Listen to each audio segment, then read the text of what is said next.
तुम्हाला कधी स्वप्नात पाणी दिसलं आहे का? नदी, समुद्र, पाऊस किंवा भरलेलं पाणी?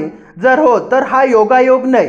स्वप्नशास्त्र आणि वास्तुशास्त्रानुसार स्वप्नात पाणी दिसणं म्हणजे तुमच्या आयुष्यात मोठा बदल होण्याचे संकेत असतो. पण तो बदल चांगला आहे की वाईट हे त्या पाण्याच्या प्रकारावर अवलंबून असतं.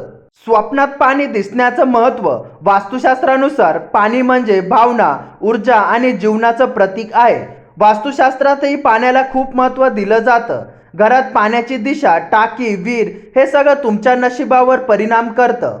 त्याचे परिणाम. स्वप्नात पाणी दिसणं म्हणजे तुमच्या मनात आणि आयुष्यात काहीतरी बदल सुरू आहे. वेगळ्या वेगळ्या प्रकारचं पाणी.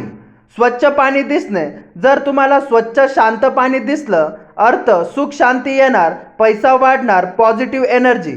समुद्र, मोठं पाणी. समुद्र दिसला तर अर्थ मोठं संधी, आयुष्यात मोठा बदल.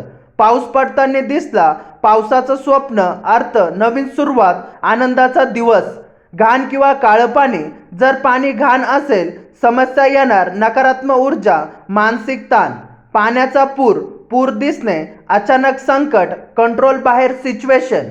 हे संकेत का मिळतात? हे स्वप्नात रॅन्डम नसतं. तुमच्या सबकॉन्शियस माइंड तुम्हाला सिग्नल देत असतं.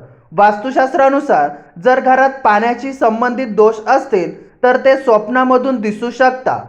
वास्तु उपाय. जर तुम्हाला वारंवार पाण्याची स्वप्न येत असेल तर हे उपाय करा. उपाय पहिला, घरात पाण्याची टाकी योग्य दिशेला ठेवा, उत्तर ईशान्य. उपाय दुसरा, घरात कुठेही पाणी साचू देऊ नका. उपाय तिसरा, झोपण्याआधी नकारात्मक विचार टाळा. उपाय चौथा, देवाला प्रार्थना करा आणि मन शांत ठेवा. जर तुम्हाला स्वच्छ पाण्याचं स्वप्न वारंवार दिसत असेल तर समजा लक्ष्मी तुमच्या घरात येणार आहे. तर मित्रांनो, स्वप्नात पाणी दिसणं हा एक मोठा संकेत आहे. तो चांगला आहे की वाईट हे ओळखायचं आणि योग्य उपाय करा. व्हिडिओ आवडला असेल तर लाईक, शेअर आणि सबस्क्राईब करा. ॲस्ट्रो अभिराज सोबत असेच वास्तू आणि वास्तुशास्त्राचे रहस्य जाणून घ्या. धन्यवाद.